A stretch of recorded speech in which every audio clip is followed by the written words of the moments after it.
Hari itu, Rabu 14 November tahun 2018. Seperti biasa, Asep Supriyatna yang bertugas sebagai penjaga di pos pendakian Gunung Guntur, Kampung PLP Citis, Desa Pesawahan, Kecamatan Tarogong, Garut, Jawa Barat, sudah berjaga-jaga.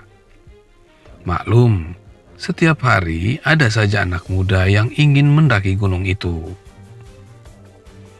Tidak lama kemudian, datanglah seorang anak muda yang mengenakan kaos, celana pendek dan sandal jepit. Pemuda ini diantar tukang ojek dari terminal Guntur. Saat Asep menanyakan maksud kedatangan pemuda tersebut, dia menjawab akan mendaki Gunung Guntur.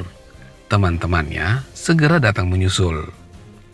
Asep sempat terlibat obrolan ringan dengan pemuda itu sambil meneguk kopi. Dia lantas mempersilahkan pemuda itu menunggu kawannya di sebuah saung tempat istirahat. Selepas azan Isya, pemuda itu sempat meminta izin turun ke Kampung Citis untuk membeli pulsa. Tidak berapa lama kemudian, Asep ditelepon pedagang pulsa yang menanyakan keberadaan pemuda yang datang ke pos pendakian dengan ciri-ciri yang sama. Pedagang itu memberitahu bahwa pemuda itu bernama Haris Simamora yang sedang diuber polisi terkait pembunuhan satu keluarga di Kampung Bojong Nangka, Kelurahan Jatirahayu, Kecamatan Pondok Melati, Kota Bekasi, pada Senin 12 November tahun 2018. Asep pun diminta berhati-hati bila berbincang dengan Haris agar tersangka tidak kabur. Asep memberitahu pendaki lainnya yang ada di pos untuk sama-sama menjaga situasi. Haris kembali ke posko pada pukul 9 malam dan tertidur di saung. Sejurus kemudian, sejumlah polisi datang dan menyergap Haris. Haris kaget, bahkan sempat tak mau mengaku sebagai pelaku pembunuhan. Tapi dia tidak bisa berkutik lagi saat polisi menunjukkan sejumlah barang bukti kasus pembunuhan itu.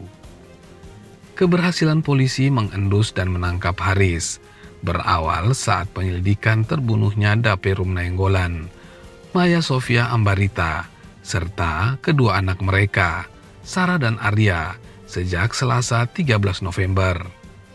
Saat itu, polisi curiga atas keterangan para saksi di Jalan Bojong Nangka 2, RT 02, RW 07. Anjing Mongler bernama Kancil milik korban disebut tidak menyala saat pembunuhan terjadi. Selain itu, tidak ada benda berharga milik korban yang hilang. Hanya mobil Nissan X-Trail Silver milik Douglas Nainggolan, kakak Daperum, yang dibawa kabur pelaku. Pelaku kemudian diburu berdasarkan petunjuk keberadaan mobil itu. Sore hari, penyidik menerima laporan kalau mobil itu ditemukan warga di rumah kos Pondok Amera di Desa Mekar Mukti, Kecamatan Cikarang Utara, Bekasi. Saat itu juga polisi bergerak ke lokasi. Benar saja, mobil itu terparkir di halaman kos.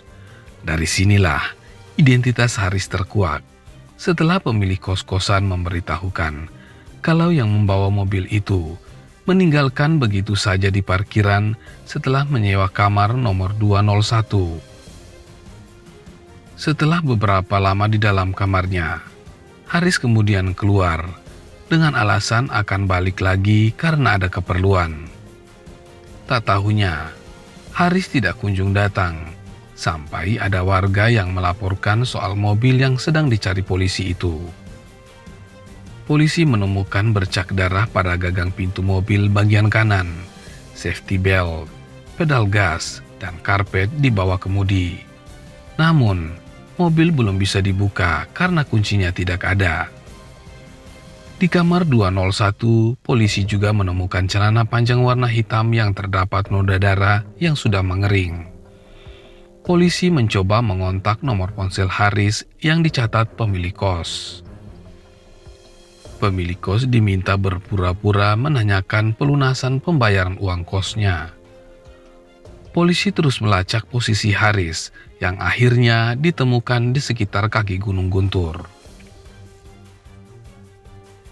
Haris memang dikenal hobi mendaki gunung. sehingga merasa tempat itu cocok untuk bersembunyi. Saat ditangkap, Haris membawa tas kecil berisi kunci mobil Nissan X-Trail, uang 4 juta rupiah, dan telepon seluler.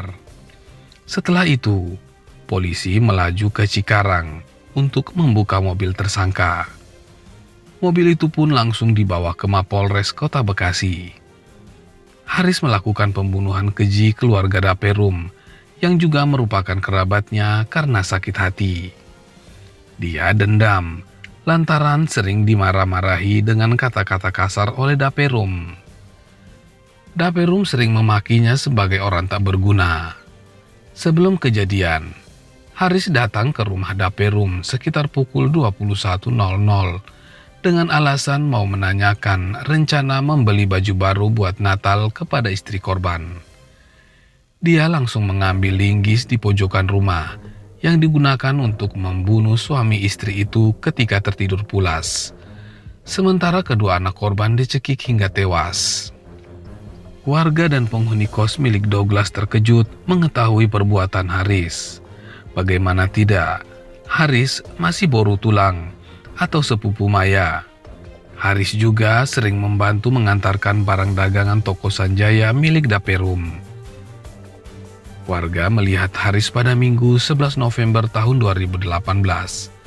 Saat itu, Haris mengenakan sepatu dan berpakaian rapi, kemeja dan celana jeans, hendak pergi ke gereja.